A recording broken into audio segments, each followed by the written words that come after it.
Hello and welcome to another edition of Mormon Stories Podcast. As usual, I'm your host, John DeLynn. It's March 1st, 2017. We are in Draper, Utah, and I'm super excited. Super excited. I Super. always say that. There's but that it's word. true. There's that word.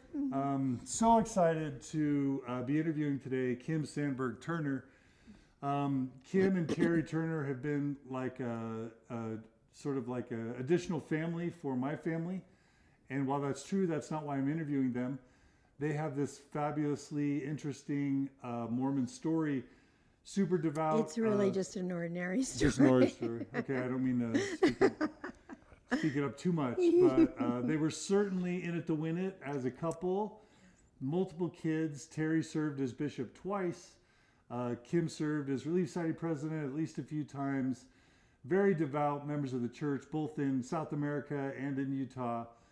And I would say they were probably on their way to sort of mission president's wife status or beyond when things kind of derailed a little bit while they were living in Draper. So we're going to talk about the Turner family's Mormon transition and what happened and how, what I think is most important about their story is the way that with grace and with style, with class and with fun and with a sense of humor, they have built an incredibly happy, fulfilling, rich, rewarding life after a transition. So it fits well with the series that we're doing on Mormon transitions and just with some of the more epic Mormon stories interviews like Christine Jepson Clark or Lisa and Paul Hacking, The One Ordinary Family's Extraordinary Mormon Journey. It's definitely that caliber as far as I'm concerned. But also what's really important about their story is that Kim went on to form a community and a support group for women of a certain age. They're called WOCA. And it started out as kind of a Wasatch Front thing where 40-year-old plus women would support each other and love each other and just pick up and build new lives after sort of the church didn't quite work out like they thought. But it's spreading. So now there's WOCA organizations in how many cities do you think? 11. 11 cities. No, 8. And then cities. an online one, yeah.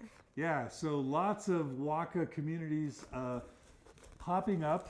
And we are going to be talking about WOCA at the end of today's interview, but we're going to actually have a special WOCA interview next Wednesday night. We're going to do a live Mormon Stories event and talk about WOCA in depth. So we are here to interview you, Kim. Thank you. Welcome to Mormon Stories. Thank you, John. All right. So I'm going to flip back over and sit down. And Kim, tell us about your early years as a Mormon. Okay. I was born into a family with parents that were not active in the church. My father was raised in the church, but later on became inactive after a stint in the army. I met my mother, though, and the two of them married, and they met on a blind date and were married 2 months later. And that marriage lasted over 50 years. But wow. Yeah, it was long. And my mother was baptized by my father with the goal of going to church, which would have made my grandmother very happy. I think that was probably the only reason my father was going to do that. But it never happened, and so therefore I was raised by inactive parents, is the term that we used when we were growing up. Terry was raised very similarly. His parents were the same age as my parents. They were married the same year. They were the same. We had a lot in common when we met with our parents and their backgrounds. The only difference was that at 16, Terry's mom and dad decided to become active in the church, and Terry had a little bit to do with that because Terry was kind of going down a path they didn't want him to go down, and when he was having a little too much fun. Yeah, he was having a little too much fun. In fact, the night that they were driving him home from the juvenile delinquent hall, Uh-oh. yeah. Terry Turner. George said to Betty, we're going to go tomorrow and get suits. It was a Saturday the next day, and we're going to church on Sunday. Wow. And he kept his word, and they went. So from 16 on, Terry had, full-time church activity in his life. He came from a ward that was fabulous. It was the Benyon Third Ward, and Lynn Bateman was the priesthood advisor, and I think 99% of the boys went on missions in that quorum. Was this Kearns as well? No, this was Taylorsville. Taylorsville. Okay. It was around Benyon. where? It was called Benyon at the time, and now it's Taylorsville City. And where's Taylorsville about? Taylorsville and Kearns hug each other. Okay, so around West Valley. And back then, where we went to high school, it took in kids from, some kids that had gone to Cypress, Granger, Cottonwood. Got it. It was a big area, but at the time, but now it's much smaller, you know, in that way. We had an idyllic childhood. We were at the neighborhood that the kids played out in the streets. We climbed trees. We played night games. We played tetherball. We set up treasure hunts. We had clubs. We did all of that, and there were a lot of kids that I grew up with on our street. And half the kids were active in the church, and the other half were not. I remember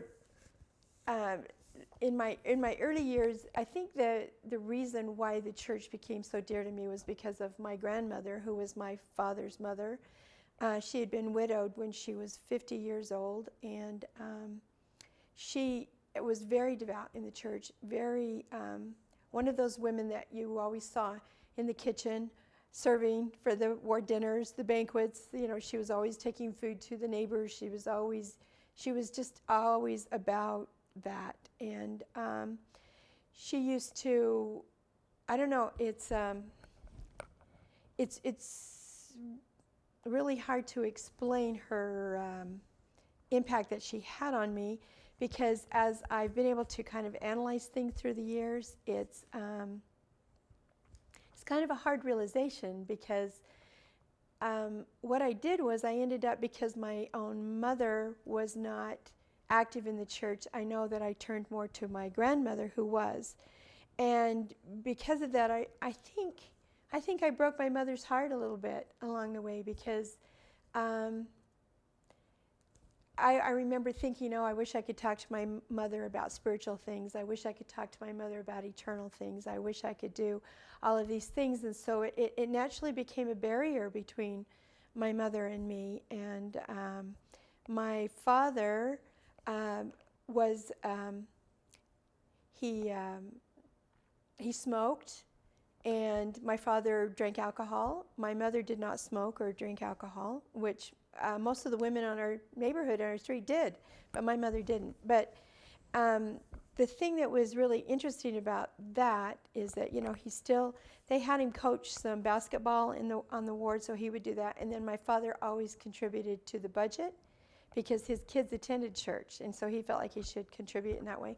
And he was always the first guy with a hammer and nail to work on the buildings, because back when I was growing up, the members built the buildings, and we had budget meetings and budget dinners and dime-a-dip dinners, and where you'd get in a line and you paid a dime a dip, and your whole family could come and you counted the dips. And they had budget movies on Saturdays where you'd go over and watch the movie and buy candy, and all that money went toward the building of the it's church. All pre-correlation. Oh yeah, why? That's some of the best times. Isn't it weird? That's some of the best times. Some of the best times of my life. I have no problem whatsoever with my childhood in the church, and how it was, and how almost magical it was. The road shows, that's where I learned how to speak in public. We had to give 2.5-minute talks, or we had speech contests. We had there were so many activities, or so many things that brought you together as a family.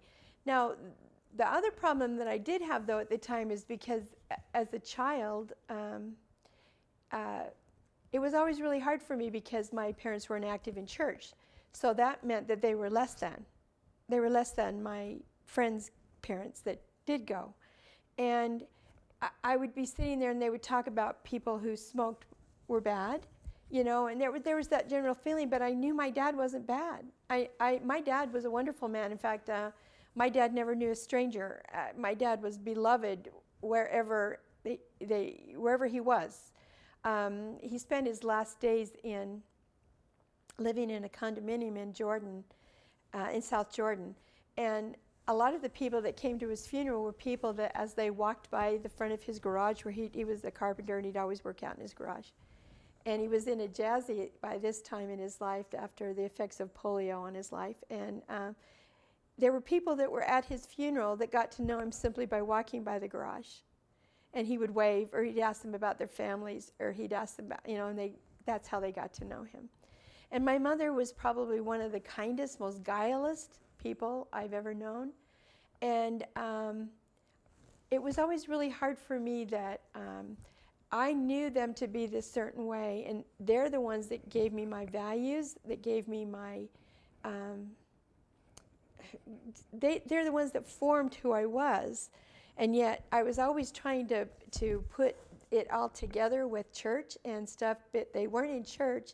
So were they as valuable? Or, those are things kids shouldn't have to worry about or wonder about. And so just to jump ahead, so when the November policy happened with gay children and stuff, it was deeply, deeply personal because they were being made to choose with their parents, to have to disavow their parents. And I remember as a kid feeling that same experience of, well, no, my parents are good parents. They're good people. They're this and this and this, because I was getting the message over here that they weren't. That there was something, they were invalidated or whatever. So anyway, those were always feelings that were back and forth with me all the time. And then you said your parents were the type that would take people in for Thanksgiving. Oh yeah, Thanksgiving. If they didn't have a dinner. We sat by strangers because if Dad knew somebody that hadn't had a place to go, they were at our table. And he was a full-time carpenter? He was a carpenter, yes, full-time at Kennecott, and then he went back to school and became a mechanical engineer. Okay. And see, this is the interesting part. Back in my childhood, in this valley, this was a valley of Democrats. They were all Democrats, and it was a blue-collar valley because most everybody either had a father, a son, an uncle, someone that worked at Kennecott. And so it's really interesting that my adulthood has been, swimming in republicanism and that. But that's how it was back when I was growing up. And the other thing about that was the church rarely, if ever, entered into politics. That was always kind of the thing. That it was the church would never say anything because it was up to you to make that decision, and they weren't going to tell us how to vote, and there was not even, there's one thing to say something, and then there's another thing to have that feeling, like, the unspoken rules. There weren't even unspoken rules. The unwritten order of things. Yeah, that didn't exist either. It was like that, but I don't know. I had a wonderful childhood. I loved where I grew up. I loved the people that I grew up with. Do you remember your spiritual life, like trying to find out if the church was true, like wondering about that stuff? Was that in your teen years? Was that even a thing? Yeah, I went. Now I walked to church and went to church, but I knew the church was true because my grandmother said it was, and that's how she lived her life. And when I went to church, I always felt like that's where I was supposed to be. I went by myself, and my two younger brothers. Was this 60s? Basically. And my brothers Beatles underneath time? me, yeah. I used to pay them to go to church or to go to seminary. I wanted them to go. I was going to save my family. My brothers. Oh, your younger brothers? You'd pay them to go to church. To go to seminary, yes. And my dad and mom kind of encouraged them to go, I think up until they were about 12. And then my brothers never went anymore. And then my sister, we're 9 years apart, she always attended church. And then my younger brother below him never went to church. And then, so as a teenager, it was called Mutual at the time. I loved Mutual. I had fabulous teachers. I grew up in the era of you nail a board or commit sin. You can repent and pull the nail out, but there's always the hole, or the gum chewing, or all of those things. Those were stories that were accepted fully and believed, and you always, so when someone made a mistake or you heard about someone doing something, you always thought, too bad they've got that hole in the board. And I've been very happy to see different official places disavow that. Sure. Although my granddaughter had a lesson about the gum not even a month ago. Sure, still residue. Passed out the gum, and then my granddaughter said, "That's not right." As the people were chewing the gum and saying, "No, would you want it? Would you want this gum after it's already been chewed?" Yeah. So it's still out there in pockets, right. and it's. So you grew up with that. Yeah. So was there like a 60s hippie influence on you? Oh yeah. Oh so yeah. was there like marijuana? Was there like free sex, free love, hippie well, you stuff? know, I was isolated from all of that because I had a very conservative parents and so very kind of protective. 50s, still 50s. But when the Beatles came, I was in the 5th grade, and everybody went nuts with the Beatles, and that's when everything changed. And the Beatles were fabulous, and that's when my generation started growing their hair out long. You know, and that would last all through my high school years. I mean, there were families that disavowed their children over hair, and those kinds of things. Drugs, I think there were a few. The major things to rebel with were booze and cigarettes. Okay. You know, you'd smoke behind the school, or you'd be found, you know, the class would have a kegger or things like that. But actual drugs and things didn't really enter into school until I was a senior. But also, when I was a senior in high school, some started earlier, I know, with different things. But when I was a senior in high school, the last semester of my senior year, I got to wear pants. I wore dresses through school my entire life. I remember Christine talking about that. That was a big deal. Pants, yes. Women wearing pants we to high had school to wear, was a big deal. It was, and our legislature in our high school had voted that women could, that the girls in the student body could now wear. Could now wear pants, and it was like, it was crazy. There were so many rules about those kinds, about how you looked and how you acted, and it was all about outside stuff. What about Coca-Cola? Coca-Cola? I don't know. I could drink Coca-Cola. Okay, so I never had that kind of, caffeine wasn't that big. Was David O. McKay your prophet, basically? Yes. Do you remember him? Yes. Do you remember having any feelings towards him? Yes. I thought he was magnificent. I thought he was a beautiful man to look at. He was beloved.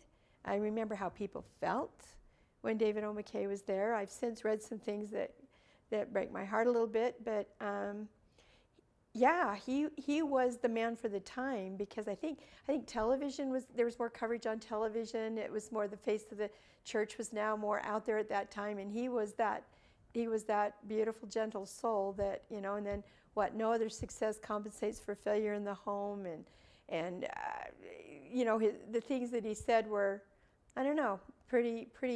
Yeah, that was an interesting time, and I remember those things, and as a young woman in mutual age and stuff, you know, I tried to do all of those things, and I used to always go stay with my grandmother on weekends, and I'd go to church with her too and do things with her. And then when I was about 18, my grandma was a bit of a workhorse, and I remember one time stopping by the church to say hello to her, because I knew she was in charge of a big banquet. And she was a phenomenal cook. Everyone knew about her, and she was a phenomenal quilter as well. And she quilted for lots of famous families here in the valley. She would do these quilts. And I remember standing there waiting to talk to my grandmother and give her a hug, and these women were coming in and out from the kitchen into the auditorium, or into the gym, and they were saying, "Oh, Sister Whitehead, she's going to be the death of me. You know, she's working us. We have to do this perfectly. We have to do this perfectly." And they were just kind of complaining, and I'm standing there like this, and just in time for Grandma to come over and give me a hug and say, "Hi, Kimmy, dear, how are you?" And I remember looking at these girls, you know, thinking they probably wanted to crawl in a hole. Yeah. And Grandma turned and walked away, and I went, "I know just how you feel. She does the same thing to me." Nice. So I hope I made him feel a little bit better about that. But my grandmother was the center of my Mormon universe at that time. Sure. And then Terry and I, we met when we were 17. High school? Mm-hmm, in high school. And we were, our first date was to a seminary graduation, at which I was going to be announced that my senior year I would be a seminary executive officer over the school. And so I had to have someone go with me as my date, and I asked Terry to go. And we were in the school library when I asked him, and as we started to talk, I think 4 hours, 5 hours went by, and it was just pretty stunning. I've yet to What'd you love about Terry? forget that, because those 4 hours I sat there and I remember thinking, oh my gosh, what a brain. I loved the brain on this man. He had ideas, he had dreams, he thought about the world. He was just that person. And I had never been around someone like him, and it was amazing. And we talked and we talked and we talked, and that basically, I think we're still talking. And that's always been really a wonderful side of our relationship. He planned on going on a mission, and so we're like, let me think. There was something else I wanted to say about the 60s. It was also civil rights had occurred. Yeah. That was very, very difficult. So by 68, Robert Kennedy had been assassinated, Martin Luther King had been assassinated, right? And we were still in the dark ages in the church. Yeah. And as a kid, you know, exploring at that age, you're exploring ideas in the world, and you're seeing these things. And my parents raised us. I don't ever recall. You know, memories are. You can recall. Memories are. They're already being deconstructed just 5 minutes after you've had them, right? But I don't recall coming out of life with my parents with any prejudices at all, ever, about anything. In fact, it was kind of like we just had to be decent to everyone. I mean, there was always that feeling. I don't remember. My father said lots of jokes that were not politically correct, and he got all of those things were corrected. But as far as any kind of prejudice, I never felt that. So when all of this was going on, and then the church would not allow black men to hold the priesthood, that was a bit that was hard. That was hard. And so anyway, so Terry gets called on a mission. He goes to Mexico, and Terry actually served one of those missions that I think Mormon men dream about. He had probably one of the kindest, dearest, smartest mission president, who truly believed that when, in fact, he said it many times, when his boys were given to him in the mission field, they were his for the rest of his life. He felt a stewardship toward those young boys at the time. And he was a maker of men. He was just a kind, loving, fun, spiritual man. Rather than send a missionary home, he would do everything he could to rehabilitate a missionary. He was always conscious of taking care of the soul of that person. And Terry was really lucky to be in that place at that time. Are you comfortable sharing his name, the mission president, or would you rather not? Yes, it's J. Marlin Walker, President Walker from Henderson, Nevada. And I don't know anybody from Henderson or Las Vegas that doesn't know President J. Marlin Walker, who recently just lost his wife a year ago, her name was Colleen. And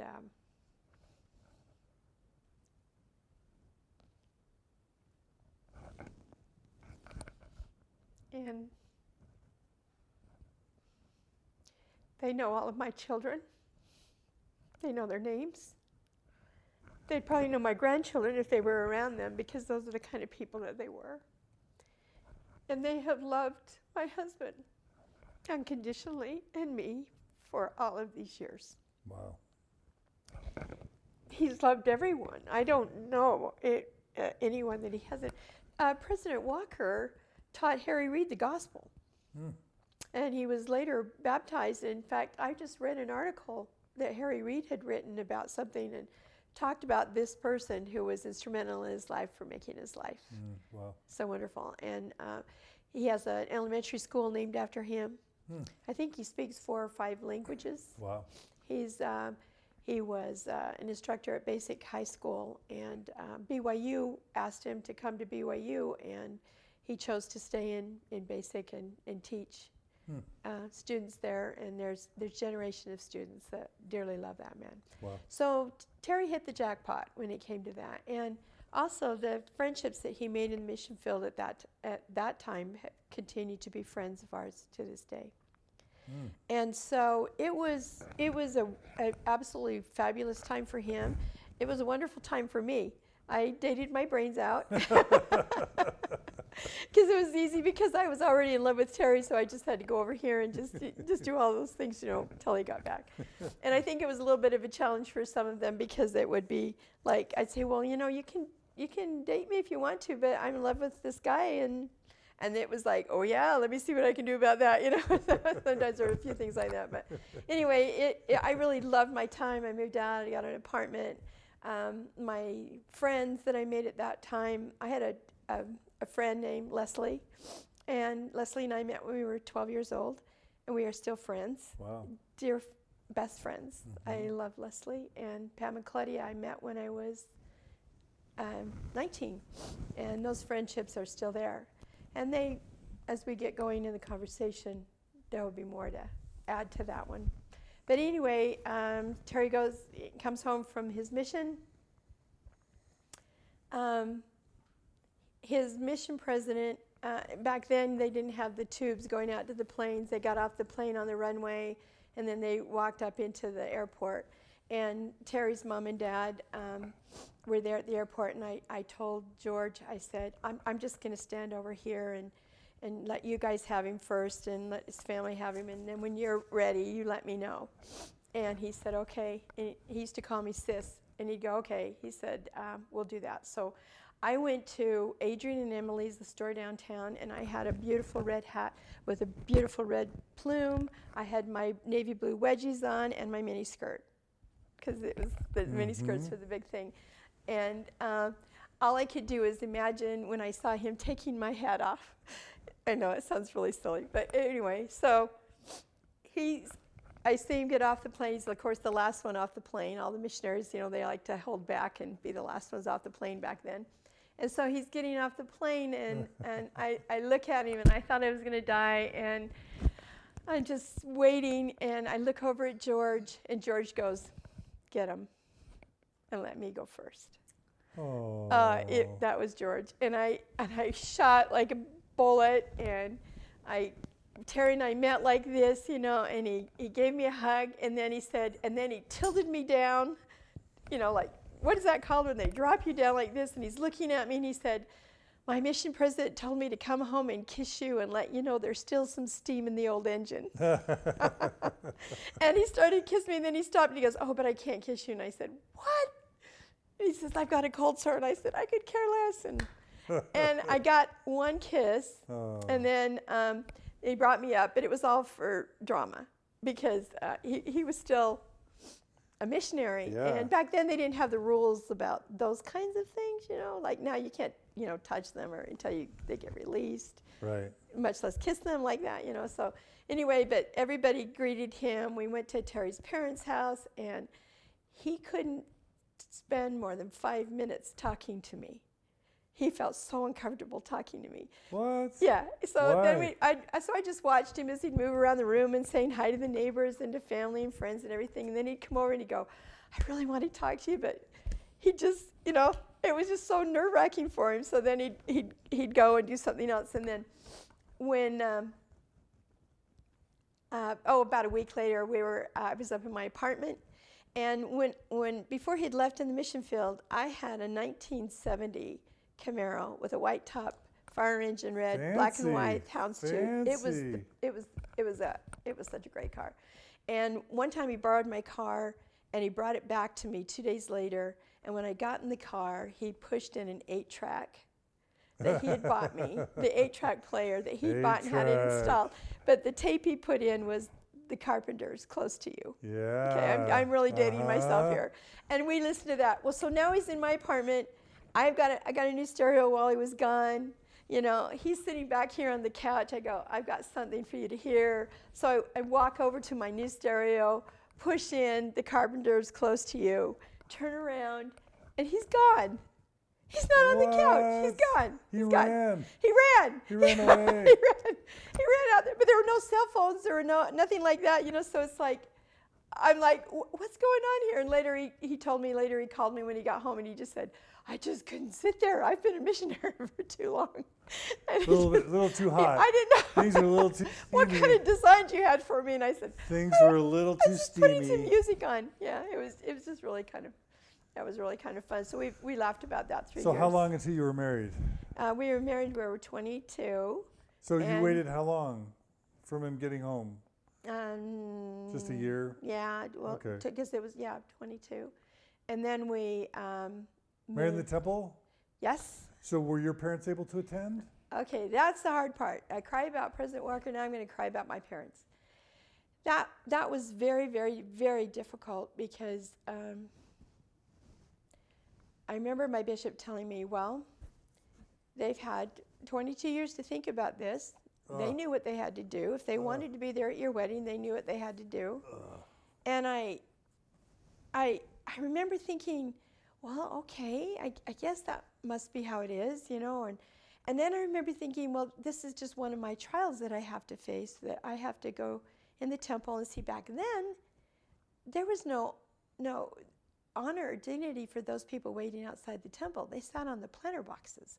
That annex that is there, I think that was put in, during the Olympics? Mm-hmm. So there wasn't even a dignified place to sit and wait while your children were inside. So it was like all kinds of sadness all the way around for family. And I remember that was the first time I felt like I was choosing to be obedient. And that's when obedience kind of started meaning something, where you had to choose to do something to show your faith and your obedience. Right. This hard thing was that I had to let my parents sit outside. And I did get to do something fun, though. That night at the reception, we had, instead of Terry walking me, my dad walked me down the aisle. We had it set up we couldn't have it set up like a reception or like a wedding reception, because they said you couldn't do anything that looked like it was in mockery of the temple ceremony. Yeah. Okay, so we were limited. So you couldn't do a ceremony or anything like that. But my dad walked me to Terry, and my dad lifted my veil instead of Terry. And my dad kissed me and gave me to Terry. Yeah. And then we had a song, and so it was a really nice way. So my dad got to walk me down the aisle. That's nice. So we did that, and that was really nice. And my parents were proud of me. They weren't, but it was sad. My mother, when at the end of her life, when she talked about different things that she had regrets for, that was one of hers, that she couldn't be there after all those years, So it was still, again, my parents. I'm still feeling that rub that I had to choose. Yeah. When I was a kid, I had to choose because I had inactive parents, and now I'm getting married in the temple, and I've got to choose again. And Terry's parents went. And Terry's parents went. Yeah, they were able to go. And so we had a wonderful reception, and we had a wonderful honeymoon up in Jackson Hole. We came back, and Terry started school at the University of Utah. And at that time, that was the first time when he was at the U. See, my job at that point, it was to support Terry. School was never an issue for me. My job was to be the wife and to start making babies and go this way. And I don't regret that. I just wish that there had been more of a choice, or I wish that women didn't feel like that was the only alternative. I know that there were women that did not feel that way, but in my world, that was the thing. You married, you had babies, and you supported your husband. You got him educated. He got to get all these things so that your family would be, taken care of. And very divided roles, very black and white roles. Your character was judged by the whiteness of your tile. women's home, how their Oh, my home looked. goodness. All of those things were all, indications of how spiritual you were, how faithful you were, or how whatever. I don't know. Those are some of the pressures I think that women felt then. But anyway, so Terry's going to school, and I was working at the church office building in the graphic art department, and I had. So you didn't go to school? Like, no, I didn't go to school. Mm-mm. You worked for the church in the art department to put Terry through school. Nice. So anyway, I had revamped everything in the department, and I was going to teach them all what had happened, so that everybody would know how it worked.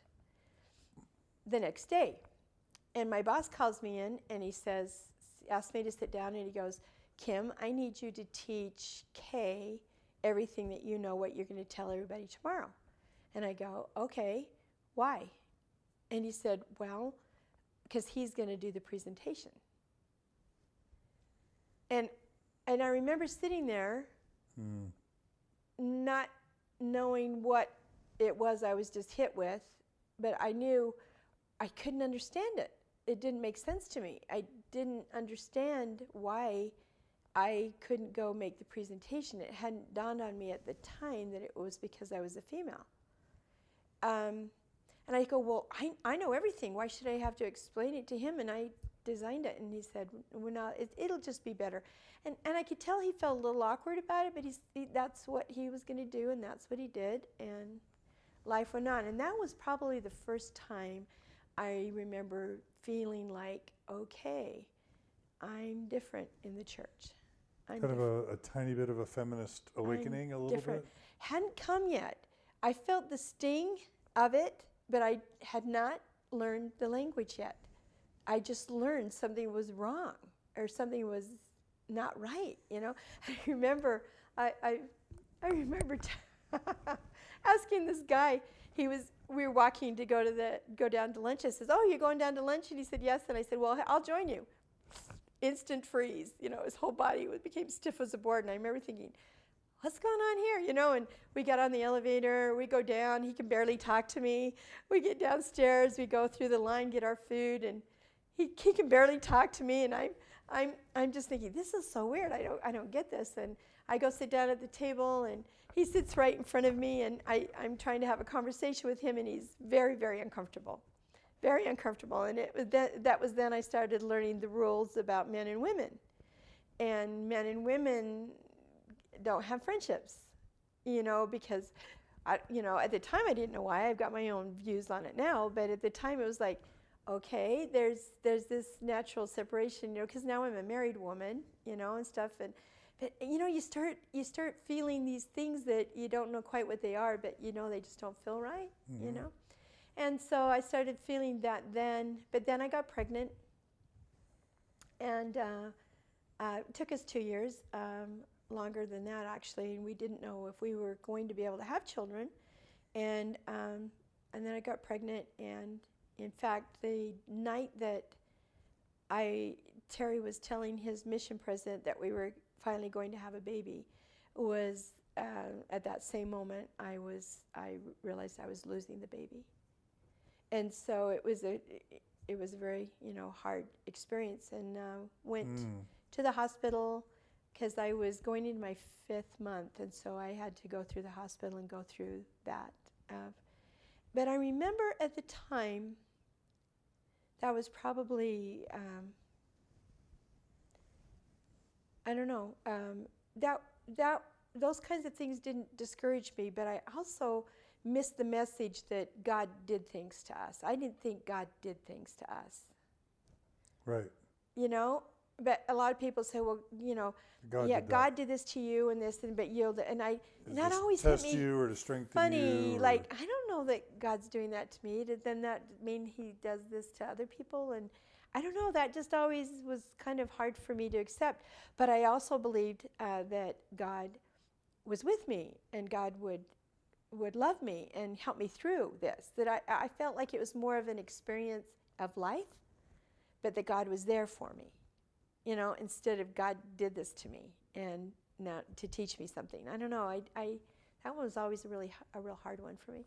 So anyway, we had that, and then experience, and like 6 weeks later, I'm pregnant, and I have Jared. Okay.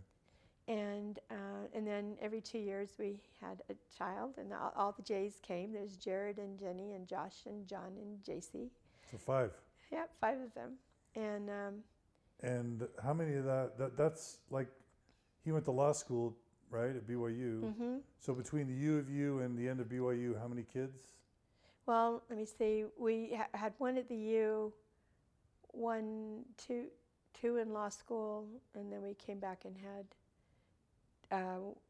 2 in Bolivia. Okay, so that the 2 came in Bolivia. Okay, we're getting Now, there. let me tell you something Terry did about BYU Law School. He only wanted to go to BYU Law School. We had worked for a congressman back in Washington, D.C. when we were first married. And he had heard about this law school the church was putting together and BYU. And he listened to Dean Lee, Rex Lee, speak. He was the Solicitor General at the time. Yep. And he was speaking about he was going to put together this law school and who was going to be the teachers there and blah, blah, blah. And Terry made up his mind that's where he was going to go. And so he, when it came time to apply to law schools, most people put out 10, right, admissions or applications, and he did one. One. Right. And because he wanted to go to BYU, and he did one to BYU. And then when he got a rejection letter, it was really hard. Oh. Turns out, though, he wasn't rejected at all. Half of his file went to BYU. The other half went to the actual law school, so his file was incomplete. Oh. And it was rejected based on incomplete. Well, when they found out the problem, they put it all together. He went to Dean, I think it was Dean Hansen at the time. And Dean Hansen, when Terry was admitted to the Supreme Court, Dean Hansen took the attorneys back for that, and he remembered Terry during that time, and he said that was Terry's first case he officially won. Because when Terry put the evidence all together, he said, look at this, file it. Would I have been offered a chance to come to the school? And he said, absolutely. Then I demand entrance. And basically, he said, well, you won't have an office. You won't have a few things because they'd given them all out. Terry said, I don't care. We, governed our life to get to that point. And anyway, he ended up having everything that he wanted he was at BYU Law School. I think he was the second graduating class, but it was like during some of the greatest teachers ever in the law were at BYU. Yeah. In fact, I think his name was Woody Deem, and he's the one that wrote the book "Criminals Are Stupid." And anyway, he had a 98% conviction rate in Ventura County. Oh wow! Just this attorney did not want to come to BYU and teach. And I think they asked him several times, and the rumor was that he finally came after he was called to come to Provo to teach. And I think he ended up living his life there in Provo. But there were just he had this wonderful missionary experience, has this great experience in the law school with Now he went to fabulous school teachers. with someone whose name we might recognize. Denver Snuffer. Denver was in the same class with Terry, yes. And they were buds? Absolutely, and they're friends to this day, yeah. In fact, there were 3. There was Mike Eldridge and Denver Snuffer and Terry. And in fact, Denver couldn't afford to take the bar study course. It was a course that you pay and they help you, study for the bar. So Terry helped tutor Denver with that. And they were very good friends. We have some very wonderful memories of that time. It was nice. Yeah. And we were very, very active. We were active down in Provo. We were in an older ward. At that time, Terry was called to be a bishop at 28. Oh, wow. No, he was called to a counselor in the bishopric at 28, or younger than that, in Sugar House. And because of that, he was set apart as a high priest. Yeah. So our entire married life, we were in the high priest quorum. Wow. Which, when we left Sugar House and the young people, members of the church there, when we hit Provo, he introduced himself. I think for the first 5 weeks he was in the quorum at Provo, because we were in an old Provo ward, and they kept forgetting who he was, so he had to reintroduce himself, and he brought the average age of the quorum down to 73. So that was kind of fun. And back then they gave women degrees, PhDs, for putting hubby through. Yeah. That always bothered me a little bit. You know, they were just things, but we had kids there and came back to Salt Lake. He worked for a law firm in Murray, decided he didn't like private practice that much, or working for a firm. And then after that, we ended up starting our journey in Bolivia. And that was a pretty important part of your family life and probably your church life, right? What stories would you want to tell from your time in Bolivia that would relate to your, let's just say, your Mormon journey, your Mormon transition? Like good and bad, right? I found my Savior in Bolivia. What do you mean? Because here, working in a ward, I was basically helping people that were privileged, had all of their wants being met, had access to good schools, good food, work, all of those things. And to go to Bolivia, first place Terry came home, he was he was a bishop at the time, and he just felt like he needed to go. A company had offered him a job there, and I had never been out of this country. I didn't speak Spanish, nothing. And so going to Bolivia, I left with Jared and Jenny and Josh, and I was pregnant with Jonathan. And so when I got to Bolivia, I didn't know what to expect at all. Terry had been there several times, but I didn't know what to expect. And it was an interesting experience in that it was the second poorest country in this hemisphere. Haiti's #1, Bolivia was #2. Right. Wow, so in all of Central and South America. Third world country was an experience in and of itself. But we were in a beautiful area in a town called Calicoto, which is in the south zone of Bolivia. La Paz, you land at the airport about 13,000 feet. When you go to the edge of the meseta, you look down into the city, and the mountains go like this in a V, and La Paz is in down here in the valley, and there's houses, millions of houses on this side, and millions of houses on this side, and in La Paz, you can only go to the edge of that road, and then you have to turn around and come back. There's no way out of that valley where the city is nestled. And the first time I saw the city of La Paz, it was one of the most beautiful cities I've ever seen. And so being there, and we were in a ward that was mixed. They call them white Bolivians, and they're the Bolivians that have money and have the ability to basically live in nice houses and have staffs and do all of those things. And then they're the indigenous population of Bolivia and they didn't mix. Yeah. I remember when the first time racial stratification is super severe in Latin America. We had this is back in the 80s, but we had a gringo bishop. And he called a Bolivian, a white Bolivian, for lack of a better word, and a indigenous Indian as his counselor, Felix Mamani. And so the stake president set apart Bishop Snedeker, and then his counselor set apart the first counselor, and the other counselor was supposed to set apart the new President Mamani, and he said no. He says, my hands will never touch an Indian. This was in the church. Yeah. Right. So that was really difficult. To his credit, 20 years later, for the second time we were in Bolivia, he apologized and realized that it was just, I guess when you know better, you do better. Yeah. You know, it was kind of the consciousness. That's what Oprah says. And he did. And he did. So I'll just throw that in there too and stuff. So there were lots of things like that, and the wards not mixing because because ward boundaries are the same like here. So you get all kinds, and they weren't used to that. That was one of the hardest things for members of the Church of Bolivia, to be thrown in with people that you didn't talk to normally during the course of the week. And then we had a lot of American families there, and they wanted to form a English-speaking branch. And they asked us. There were 7 of us, and we said no. We wanted to be in our little Bolivian ward. We wanted to. In fact, that's the thing we encouraged with our kids when we went to Bolivia.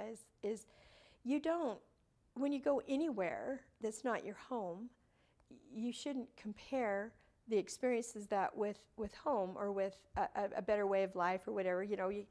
Because you miss out on the richness of the culture.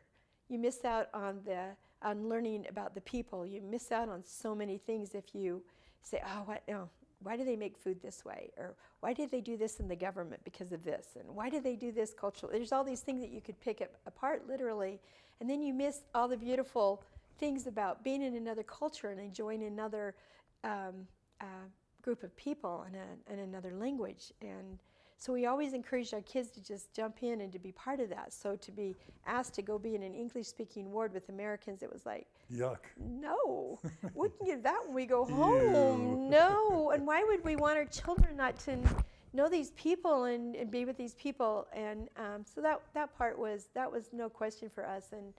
And so we served. Jared served in the orphanages. My kids worked in the orphanages. There were orphanages everywhere. We worked in the ward. Like if you stopped and got an ice cream for the kids, and I use the term ice cream loosely, there were no supermarkets when I was in Bolivia. I bought everything from the Indians down by the river. Wow. I'd take these big canastas or big baskets, and I'd hire these little boys to pack them for me, and I would buy all of my food fresh and put it in the canastas and then go home. And you would wash them with it's called, you would Yoda your fruits and vegetables, and it was iodine. Bleach, right? Iodine and something else, so it would, so it. Amoebas, kill the amoebas. Yeah, it'd kill all that stuff. Because American kids eat out of the fridge, so I had to make sure everything that went in the fridge was okay for them to eat and things like that. But they would. What was I telling you? No supermarkets. Where did I get to? You were talking about, I don't know, cooking food? No, you were talking about... Oh, getting ice cream. Ice cream. Yeah, okay. The ice cream in quotes. So my kids were like 8, 6, 4, and then little, and so they were around those ages. And they would eat their ice cream, and when they were through with it, and, if you're here in the States, you would take the ice cream and just throw it away. You never threw food away. You'd take the ice cream and you'd find a child on the street and you'd give a child that ice cream. If you went to a restaurant, you never threw your food away. Thanksgiving dinner, I did the same thing that my parents did. We invited everyone who had ever had a Thanksgiving dinner to our home, and sometimes we had 50 people in our home for Thanksgiving dinner. And afterwards, I remember I had a doctor that was there that was Bolivian, that practiced, learned his medicine at Johns Hopkins, and was back in Bolivia, and his wife was the cook for the president of Bolivia. She was the main chef.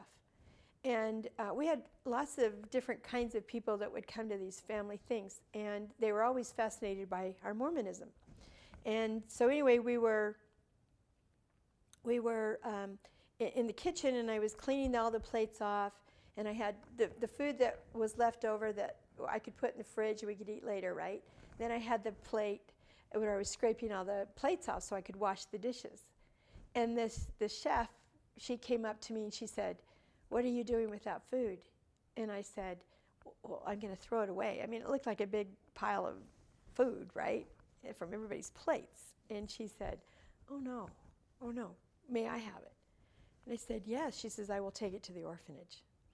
So I said, oh, it's just like, of course. And I remember getting my baggies out and filling the food in there. And there were just so many experiences like that I can't begin to tell you where, where it was pure service. It was pure love.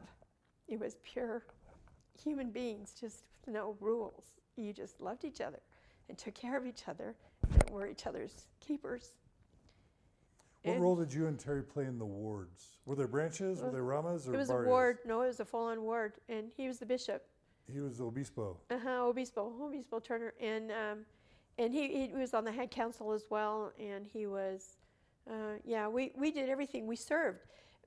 Chapels in Bolivia have volleyball courts, and the children literally live in within the confines of the walls of the chapel, and every night of the week there was something going on for young people over there, and we would be over there. When I landed, the first time I landed, it happened to me twice, but the first time I landed, the bishop called me in, and I'd been there 3 weeks, and he called me to be the Relief Society president. And I just looked at him like I was aghast. I didn't speak any Spanish, and I said, "But Bishop, I don't speak Spanish." And he just said, "You will." Wouldn't let me say no. And so I cried every day, every Sunday for 6 months. I learned sign language. What's really funny is all the Bolivian sisters, they have this thing where they feel like they need to let you know about all the gossip in the ward so that you can understand the ward on a much better level, much deeper level. And so they would come and they'd sit down, they'd say they want to tell me this story or tell me this thing about so-and-so, and I'd go, okay, and I'd sit there and they would tell me everything. And they just didn't know. I didn't understand a word that they were saying, but I'd go, "Oh, no me digas," and I learned little phrases and little things that I could say, and they would leave, and they would feel so happy because now I understood the ward so much better and understood them, and it was kind of an interesting. That was an interesting time, and that happened to me the second time I went back too. So that was fun. In Bolivia, if you die in your ward, the Relief Society president is in charge of preparing your body. So, and I always prayed for the health of my ward because I wanted to do that, and because the family embalms, but when you're in the church, the Relief Society would usually take the bodies, prepare the bodies, and do all of those things. If you break an arm or a leg, you have to bring all the equipment for the cast, for everything to the doctor, and then they fix it. And I remember this one night, Terry came home, and he said, he came home and he had a cast on his arm, and he had Band-Aids on his head, and the kids looked at him and said, "Dad, what happened to you? What's the matter?" I go, "Terry, what happened?" He goes, "Sit down, I've got to tell you all about this." So we're all on this couch, we're all just sitting there looking up at Terry standing there, and he goes, and he tells this story about walking down the road and getting hit by a micro, a bus, a small bus, and this whole story and everything. And they're all going, "Oh no, oh Dad," and everything. And finally Terry stops and he goes, "Ha ha ha ha. April Fools, April Fools, it didn't really happen." And the kids just sat there like this. And they look at each other like this. And they look at Dad and they go, "It's March 31st, Dad." "What?" "It's not April Fool's, Dad. That's tomorrow." He missed the day. So they all thought that was funny. And so then they loved what Terry had done. So they had to go out to the pharmacy, and Terry made casts for all 3 of the kids to go to school with broken arms. So they could go for April Fools. But the school that the kids went to was fabulous. We were... Any other stories about what the church meant to your family while you were in Bolivia? The church, we were known in La Paz as the family to contact when people came into La Paz. Any visitors that would go into the major hotels, the Radisson, the Plaza, big hotels like that, they would say, "Do you know where the local church is?" or something like that, and they'd go, "Oh, you need to meet the Turner family." The hotels always called us. We had so many people that we had at our dinner table because they knew that we were that family, to do that. So that was part of it. The first time I went to Bolivia, we got to know the missionaries, the incredible missionaries that were serving at that time. Bolivia was a very tough mission. There was lots of diseases. They were sick. It was a hard mission because of the altitude. Soroche was very difficult. It was all very difficult. And then, but we're still dear friends with some of those missionaries that we knew back then. Trying to think about there's one experience that I'll tell you about that we were there. We were downtown one time, and we had just walked out of a restaurant, had called a cab. We're on the plaza, and the cab had just pulled up, and Terry was going to put me in the cab when he felt something touch his arm. And he turns around, and there's a transgender individual standing there. And in Bolivia at that time, no one came out. To come out would be to risk death or injury or severe beatings, things. You didn't talk about that. So to see this person, and after he touched Terry, he stood back like this. One of the untouchables. And when he touched Terry's arm, he said, "Obispo," and then he stood back. And so Terry knew it was someone that had been in our ward. And he turns around and he looks at him and he says, the guy said to Terry, "I'm sorry, but I'm really down on my luck and I don't have any money. Can you spare any money for me?" And Terry said, "Yes," and he reached in his pocket and got some pesos out. But when he went to give it to him, Terry took his hand and pulled him close and put his arms around him and held him. Didn't say anything. And I just stood there and watched. And then after he hugged him, he turned and he walked away, and Terry got in the cab, and we didn't say one word all the way home that night, because what could you say after an experience like that? But we were in a car one time with one of my cousin's former husband, who had served a mission in Guatemala, and we were going down the road, and he was in the front seat, and my husband was in the front seat, and me and the kids are in the back, and we're stopped at a light, and there are beggars everywhere in Bolivia. There are beggars here. You just can't see them because they don't wear the clothing of a beggar, but there are beggars everywhere. And he said, "Here, I want to show you guys how we handled the beggars in Guatemala while I was on my mission." And the guy put his hand up and he pushed the door open and knocked him out of the way. And my kids and I in the back, all of us went, my kids gasped, and I'm looking at Terry, who's in front, and looking at the kids, and Terry just gently says, "Well, we'll show you how we handle the beggars here in Bolivia." And my kids immediately jumped out. They always packed pesos in their pockets, always, and immediately gave pesos to this beggar. And so at every turn, we just felt like, we just felt the love of what we felt like Christ had always emulated. There were no church politics. There was no things like that. Well, there kind of was. The stake president kind of ruled the roost and told the members what to do. I think he had a little bit of unrighteous dominion going on there, but who's to say it was, it's a third world war, and he had problems that he had to deal with and things that way. But it was just, my heart is in Bolivia. And the church was just so amazing there.